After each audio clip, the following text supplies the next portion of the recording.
Welcome back, true believer. Can't I get you anything? Some Merry Marvel mayhem to get the old pulse pounding? Hey there, true believers. Joshua Westbrook here, back with some more Merry Marvel Mayhem. Get the old pulse pounding.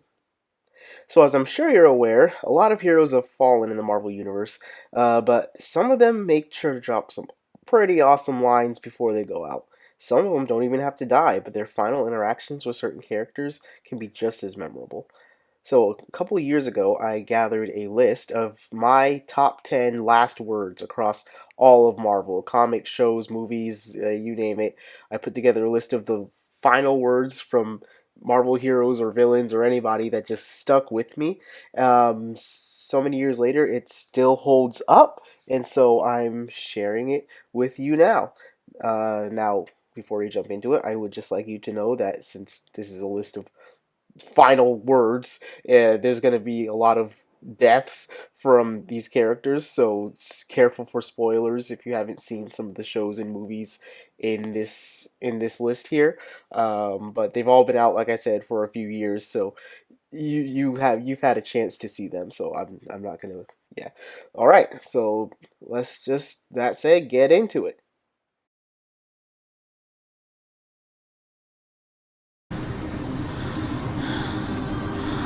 This is not the end.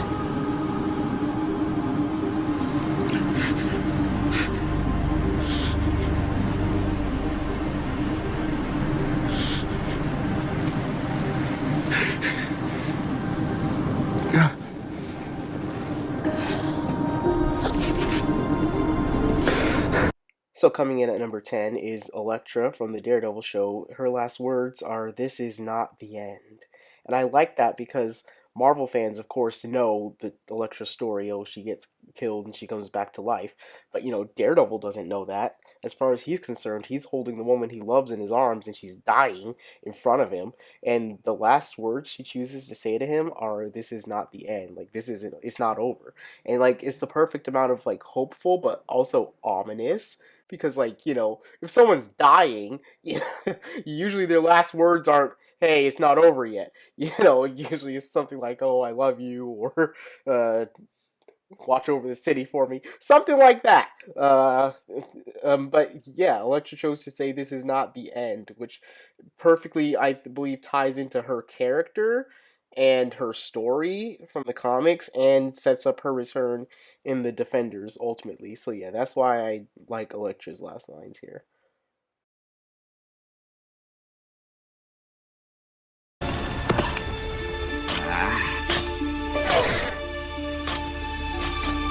Hang on, Arthur. I'll get you back to S.H.I.E.L.D. All my life, I was a nobody. Then I get this power and I use it to try and hurt you. The one guy who wanted to help me. But you saved me, Arthur. Yeah, imagine that. I'm the guy who saved Iron Man.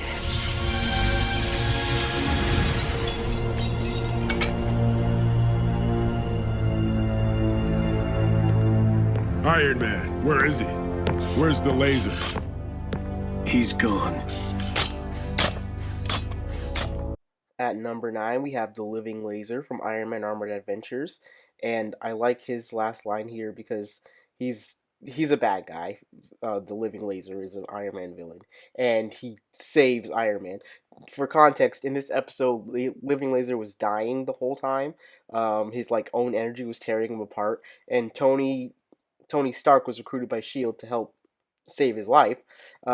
Laser then, I think Modoc revealed that Tony was Iron Man, and so he's like, "Oh crap, Iron Man, the guy I spent my whole life fighting against, my whole supervillain life fighting against, was literally the only guy trying to save my life." That affected him enough to sacrifice the last of his energy to save Tony. And so when he goes out and you just hear a villain just go, "Imagine that, I'm the guy who saved Iron Man," as he just fades into non-existence. It was kind of a powerful moment. For all intents and purposes, was considered a kids show. I really liked that. It was a good redemption for Living Laser, and it's a really cool final line for the character.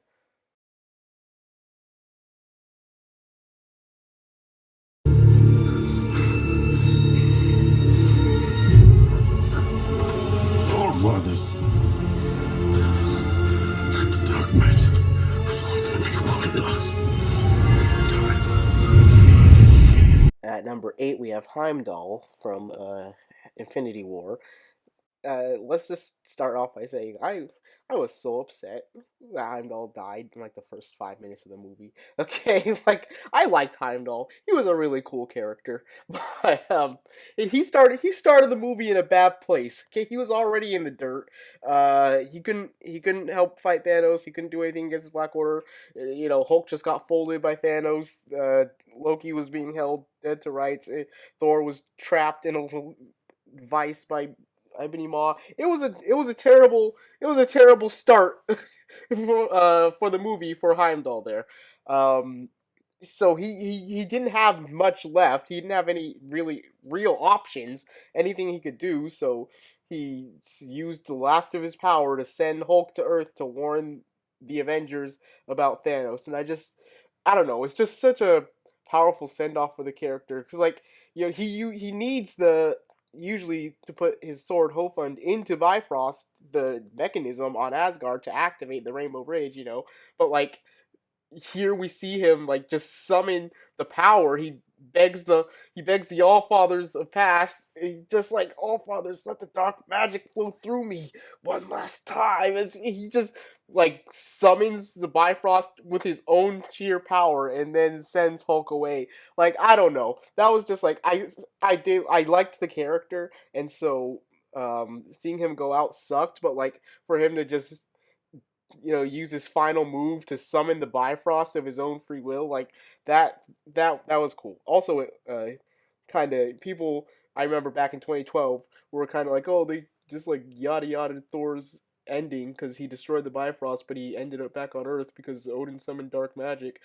People weren't buying it, but this kind of tied that, I guess, loophole. Not really loophole, but it kind of showed, okay, this is how you use dark magic to summon the Bifrost. Like it I don't know, closed that loophole for skeptical fans. I always was fine with it, but there were some people that were like, I don't buy the whole Odin just used dark magic to get Thor back to Earth. But clearly it's possible. Clearly it can be done, and that's what Heimdall did with the last of his energy. And I will always respect Heimdall for going out like that.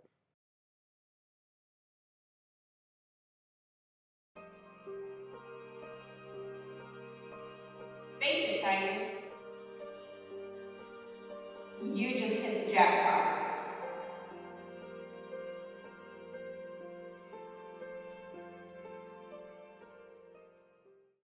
At number 7, we have Mary Jane Watson and One More Day. Now, I know One More Day is not anybody's favorite Spider-Man story. It's certainly not mine. To this day, we're still feeling the ramifications of the story that came out in, what, 2007, I believe? So yeah, like Peter and Mary Jane are still apart.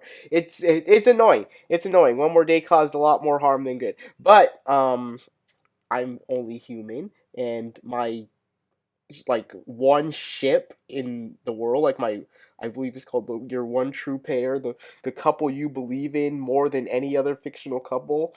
Mine is Spider-Man and Mary Jane. So reading their marriage just actually dissolve in real time was upsetting. And it was one of like 3 times I believe I cried reading a freaking comic book. I was it was upsetting to see, and just to like rub salt in the already gaping wound, Mary Jane's last words to Peter are her first words to him. Face it, Tiger, you just hit the jackpot. And that's what got me, bro. That's what put me over the edge for that one. I wasn't ready for that. I didn't like that. Yeah, I was crying reading that comic. It was just it was emotional. It was emotional because there's two characters that love each other so much, and they've been married for who knows how long at this point. And Mephisto just tears their marriage to pieces, and it sucked. And yeah, but just it was such a powerful decision to make Face the Tiger use hit the jackpot. Her last words to Peter, because they had to know. That's like Pixar level. Oh, we know what's gonna make you cry. Let's do that. And so yeah, like I said, One More Day, not a great story. Not happy with the things it did to Peter post all that, but that moment and that final line from Mary Jane to Peter hit me emotionally, and that's why it's on this list.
At number 6 is Black Bolt from the Inhumans TV show. I know that show doesn't have a lot of fans. I thought personally it would have been better if they spent the whole first season on Adelan, because they took all their powers and dropped them on Earth. Like, that's the season 2 plot, you know? Spend season 1 keeping them on Adelan, showing them at the peak of their power. That's how we should have been introduced to the Inhumans. They introduced us to them, and we saw their powers for like 30 seconds before they just threw them all in the dirt. So that's the problem I think Inhumans had. My quick review of Inhumans aside, we all know Black Bolt is the character that if he whispers, he can destroy a mountain. So he doesn't say anything because he needs to be careful with his powers. And he didn't say a single line in the show except for a flashback, but that was he was a kid and that was like one word. But like the modern Black Bolt, he had one line in this show, and it was "Goodbye, brother." And it's when he uses his power to trap Maximus on the moon forever. Because Maximus like I believe he like triggered Adelan to blow up or something, and he had to get all the Inhumans off of the moon, and Maximus was just gonna terrorize them. So Black Bolt made the hard decision to trap his own brother in a crumbling city on the moon. Like, he left him in a bunker with enough food and air to keep him alive forever.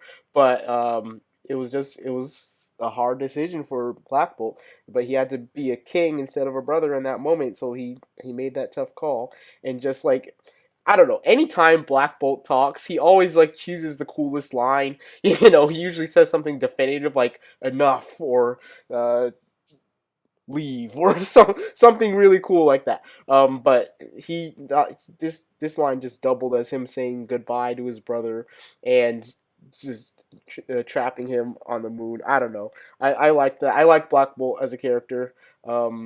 I thought it was very disrespectful what they did to him in Multiverse of Madness. But this moment right here, at least we do have this cool moment from Black Bolt, and I that's why I put him on the list. Whitney, let it go! Oh, no! I can hold it. I can still save it.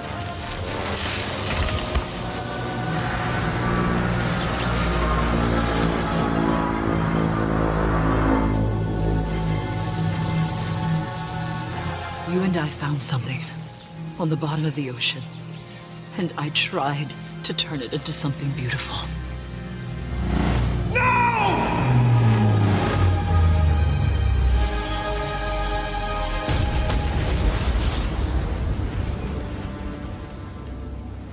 Number 5 is Madame Masque from Avengers Assemble.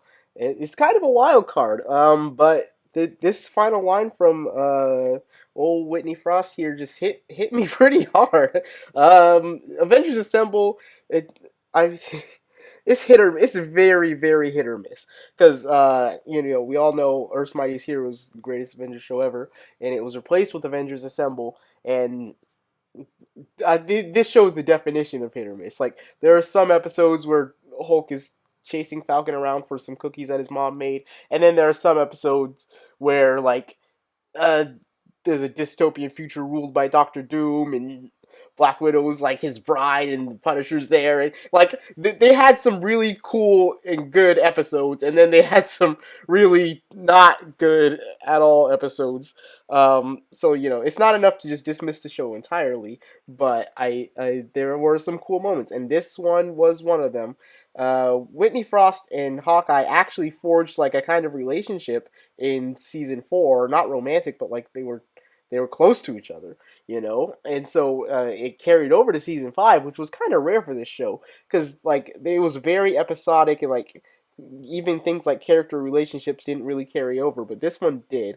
And so Whitney found this Wakandan ship that she formed a technopathic relationship with, but it was driving her crazy, turning her into Madame Masque, and eventually Black Panther and the gang took it down, but Whitney didn't want to let it go, and Hawkeye was begging her, hey, it's gonna kill you, please let it go, give it up, and she wouldn't, and she went down with it. And then this line was just like, we found something beautiful in the bottom of the ocean, and I tried to turn it into something real. Like, I don't know, it hit me harder than I expected for Avengers Assemble of all shows. So yeah, that's why I included it on this list.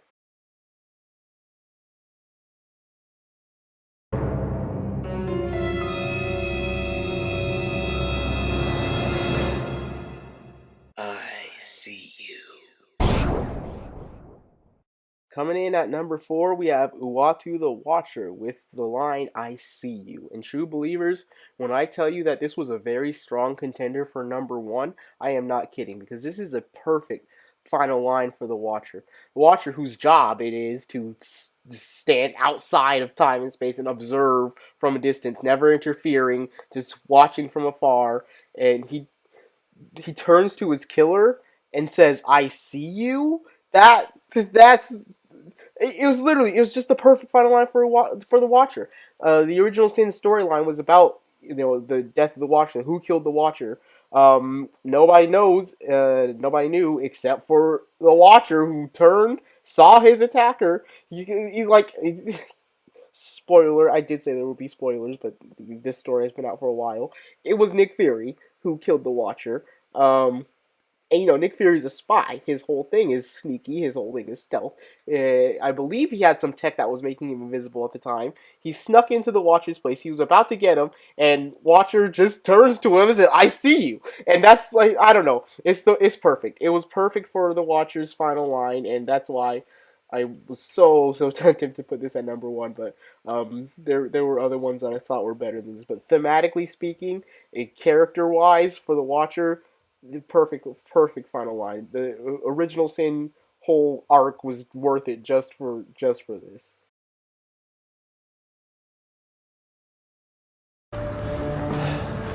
How could you do all of this? You'll see, Peter.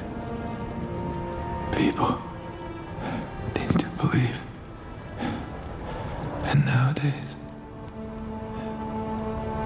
they'll believe anything.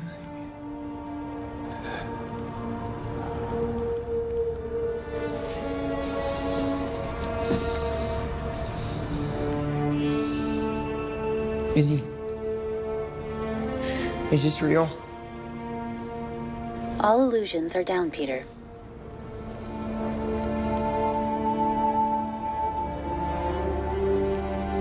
And at number 3, we have Mysterio. And I tell you, this was another number 1 contender, because this is the perfect final line for Mysterio. The people, they need to believe. And nowadays, they'll believe anything. Like, nobody can come up with a better final line for Mysterio as he's dying. They'll believe anything. That was, ah man, when I tell you, this, like I said, strong contender for number 1 here. Mysterio, I believe, is the best on-screen adaptation of a Spider-Man villain since Willem Dafoe's Green Goblin. Like, very close second to Willem Dafoe's Green Goblin is Mysterio. And they played the character perfectly. He seemed like Mysterio from the comics. He used his illusions perfectly. The illusion scene was great.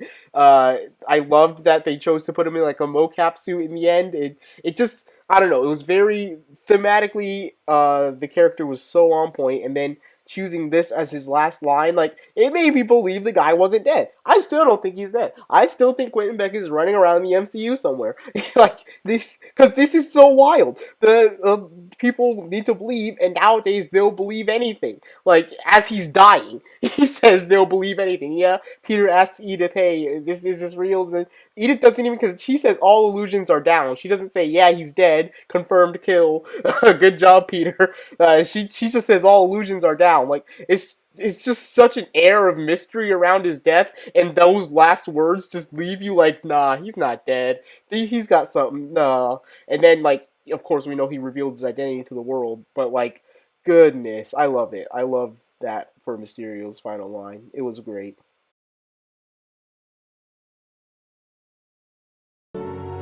Mutation. It is the key to our evolution. It is how we have evolved from a single-celled organism into the dominant species on the planet. This process is slow, normally taking thousands and thousands of years. But every few hundred millennia, evolution leaps forward.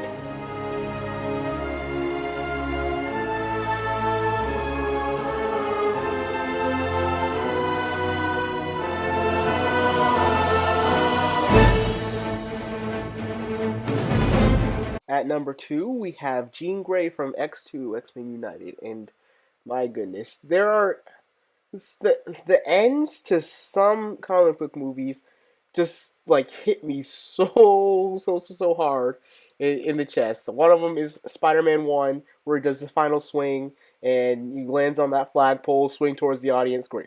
Another one is the Avengers, the first Avengers movie, where we pan out of Stark Tower and it turns out all the letters have fallen off except for the A. Now it's Avengers Tower. Like, just like the final shots of some of these superhero movies are just so impactful and just like get me to the point where I like tear up. It's like you know, like I get teary eyed because it's so awesome, sort of deal. And X2 was one of those, bro, because not only do we hear Jean's voice after she died. Sidebar: watching X-Men 2, watching Jean die was the first time I figured out superheroes could die. Because I was a kid when I saw, I didn't even know superheroes. I didn't know superheroes could die until I saw this movie. So that was great. But hearing her recite this speech, and if you don't know, this speech is word for word the same speech that Professor X narrates in the beginning of the first X-Men movie. So it's like a full circle kind of tie-in. The Professor X has this speech in the beginning of the first movie, and at the end of the second movie, Jean recites it. But then when she says, every few hundred in Professor X's version, when he says, "Oh, every few hundred millennia, evolution leaps forward," he's talking about the birth of mutants and how mutants came about. But when Jean says it, evolution leaps forward, and you see the phoenix in the water, like she's talking about the phoenix, and it's just so. And then it just cuts to credits after that. Oh my goodness, it was such an impactful ending, and I love that the Jean's final words, quote unquote, because she was already dead. It was just her narration, but her final words were a callback to the first movie, using Professor X's words to talk about the phoenix. It was so good. That's like the perfect ending to a comic book movie. I really love that. And like I said, the foreshadowing of the Phoenix. When I was a kid, I didn't catch that 'cause I didn't know a ton about the X-Men or the Phoenix. But when I watched it later, I'm like, oh crap, that's the Phoenix in the water. Like, oh my goodness, perfect. It was perfect. I am inevitable.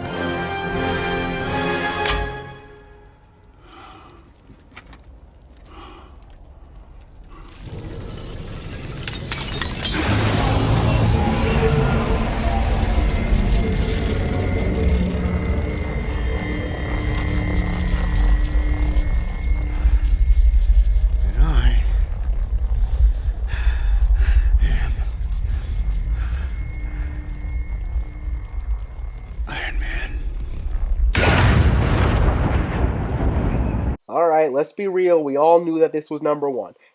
Because how could it not be? Literally, I know I've used the word perfect several times in this video, but I really mean it when I say that this was the perfect final line from a Marvel hero, period. Because the MCU starts with Iron Man, and his final line in that first movie is "I am Iron Man," and then we fast forward 11, however many freaking years it was.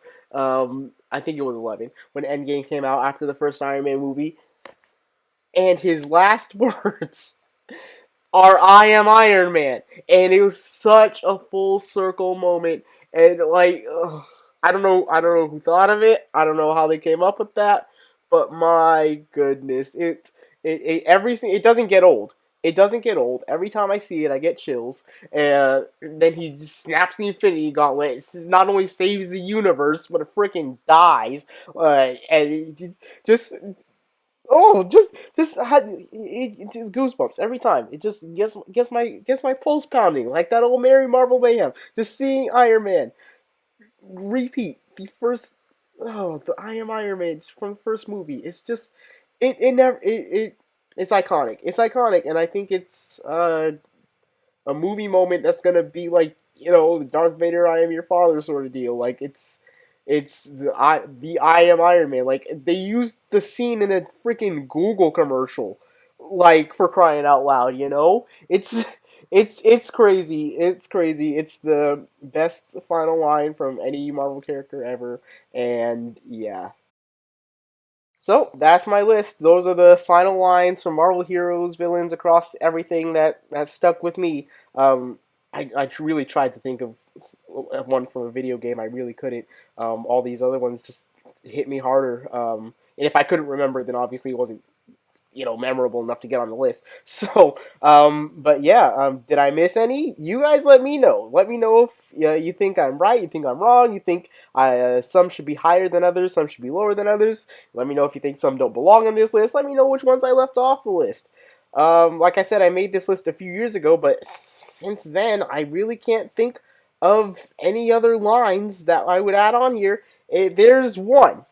There is one line I can think of that would have made it onto this list, and it is this one. The thing is a little fresh, so I'm not going to spoil it, but if you know, you know. So that's it for me, true believers. Face front, and I'll see you in the multiverse. Bye.